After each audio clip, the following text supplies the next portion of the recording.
monkey like Fritos. Road monkey like Tab and Mountain Dew. Road monkey, very simple man with big warm fuzzy secret heart. Road monkey like you.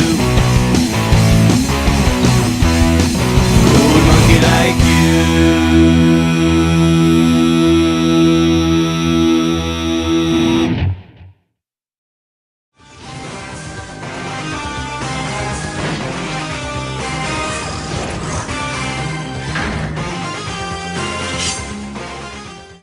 Hey guys, what's up? It's me, the Media Raptor, and welcome back to the first episode of this year's Marvel May, or as I like to call it, Marvel May 3, Mutant Mayhem. If you can't guess by that title, this entire month, or at least most of it, is going to be dedicated to the one and only X-Men team. Now, there are going to be a few exceptions to that rule. I'm going to kind of stretch what a mutant exactly is. And if you don't understand what I mean, you'll understand within about a week or so when I release an R&R, which I filmed like 9 months ago, thought I lost, and then, found just recently.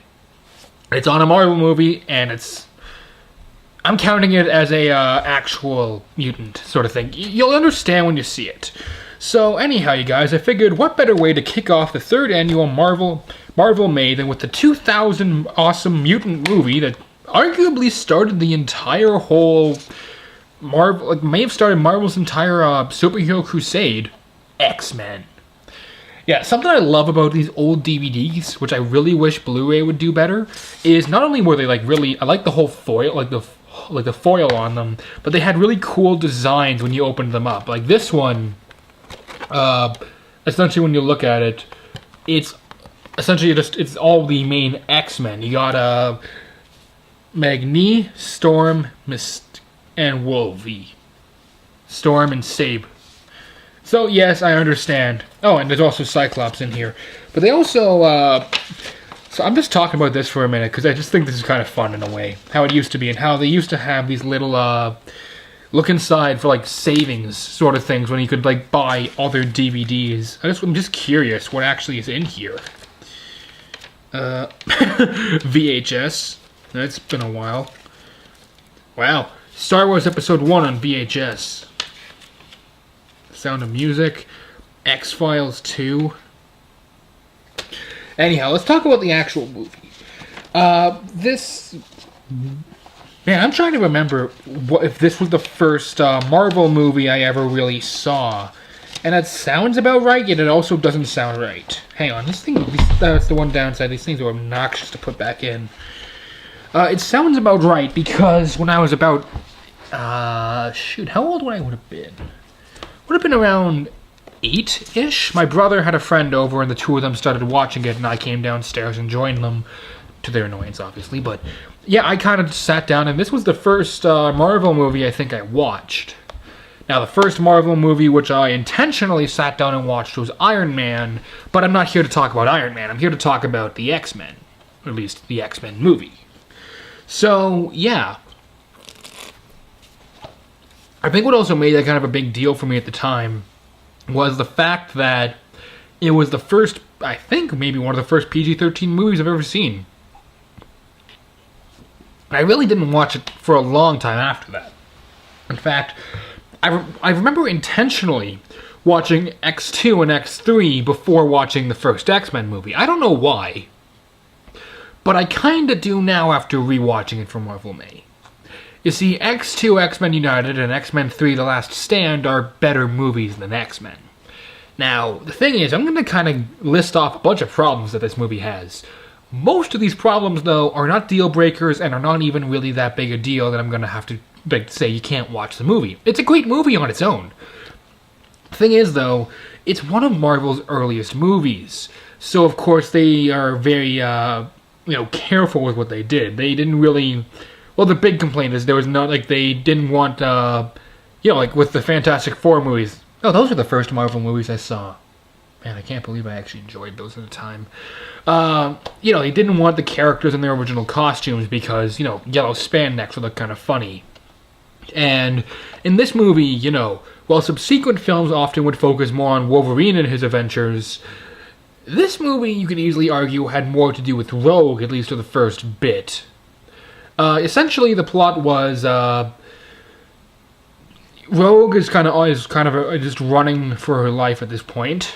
Like, she's just sort of ran from her family. She ends up in a bar where Wolverine's cage fighting, and the two of them, well, they meet up, and then they get tracked down and attacked, and then, you know, and eventually he leads her to Professor X's school.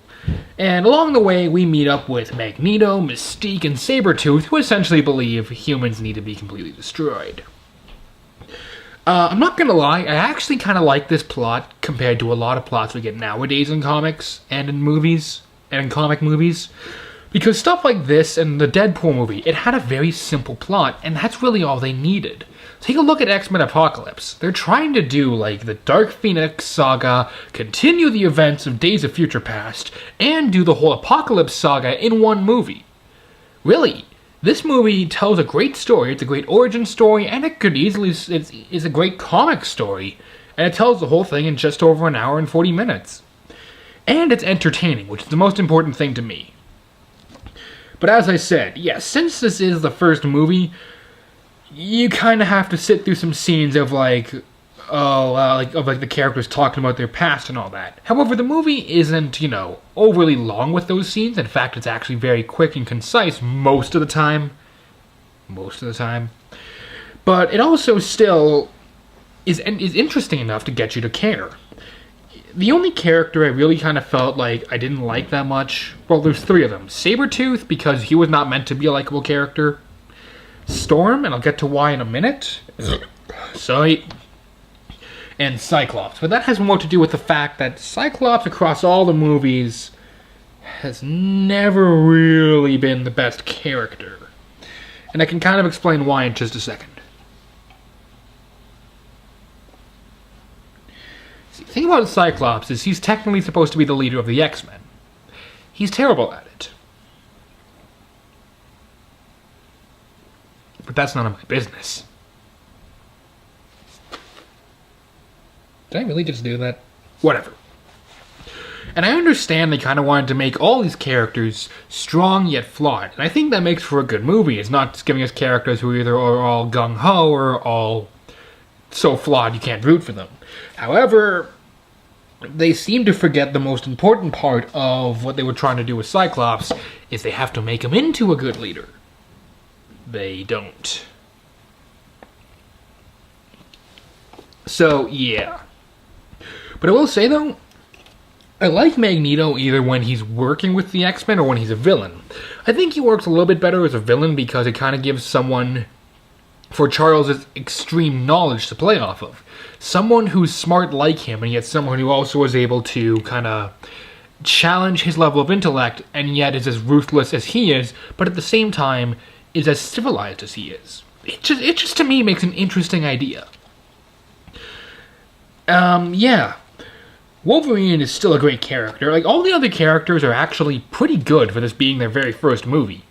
Some characters are handled very poorly, though, like just background characters who are supposed to be, you know, the characters from the comics. You know what I'm talking about. I don't want to go into details. So the story, it's serviceable at best. It's entertaining and it's serviceable, and it gets us to where we want to get to, which is the action, which I'll cover in a minute. Acting. You guys know, obviously, who the cast is, because the cast hasn't changed in, like, 16 years. But we still have Patrick Stewart, Ian McKellen, Hugh Jackman, Halle Berry, Frank Jesse, James Madison, Ray Park. I don't think a lot of these, actually, when I think about it now, actually have been in, you know, X-Men Apocalypse and more recent X-Men projects. You know what I mean, okay? They're the classic cast who made this movie work and are still great actors when you go back to the movie even 17 years after it's originally released. Except for Storm. I don't know why. I've heard stories that the actress who played her really didn't like the movie. It shows. The actress who plays Storm, do they have...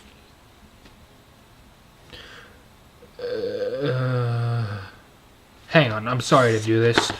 I'll just keep talking as I go. But the actress who plays Storm, she seems so uninterested in everything. She seems so bored and she seems so annoyed that she even has to be here that you're left questioning, why is she even in the movie then? And because of that, her acting is some of the most wooden acting I've seen. On top of that, her dialogue isn't that good. But that's more to do with writing, and I kind of already covered that, kind of. But she really, it's clear she doesn't care, and it kind of drags the entire movie down. However, on the plus side, we do still have people like Ian McAvoy. No, wait, he's the guy from the new one. Sean McAvoy's the guy from the new one. No, it's not Sean McAvoy. You know what I mean.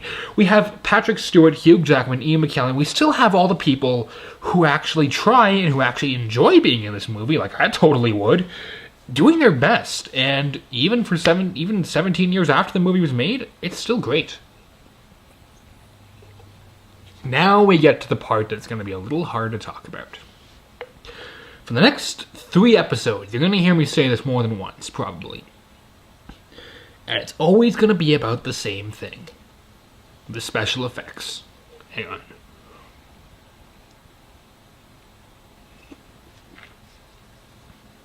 Yeah. For a movie that's been 17 years old, let me start by saying the special effects after 17 years still look rather good. However, they also look kind of bad. It's a very strange mixture.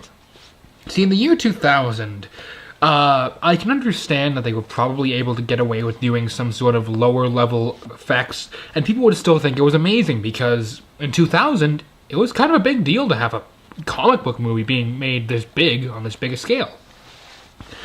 So a lot of the effects, like a lot of the CG effects, look okay today. Some of them look terrible, like some of Storm's lightning. But also some of the practical effects, like Wolverine's claws, they don't look as bad as X-Men Origins Wolverine, which I will be covering this month with a friend of mine, actually, because we have very different opinions on that movie. But at the same time, they don't look as good as they do in, say, Logan or The Wolverine. Sorry.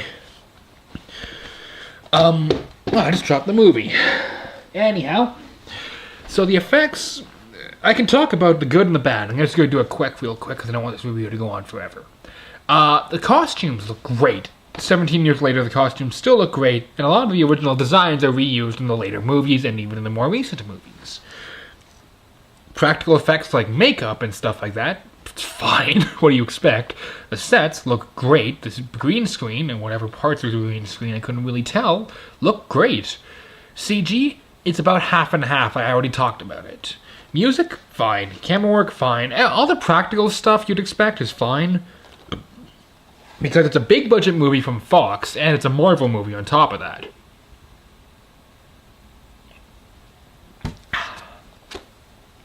So, when it all gets down to it, can I recommend X-Men? Yeah. It does have plenty of flaws, though, and because of that, I have to give it only a 3 Raptor claws out of 4. I really enjoyed the movie. It just barely earned that 3 Raptor claw rating. It was very much sitting at a 2.5.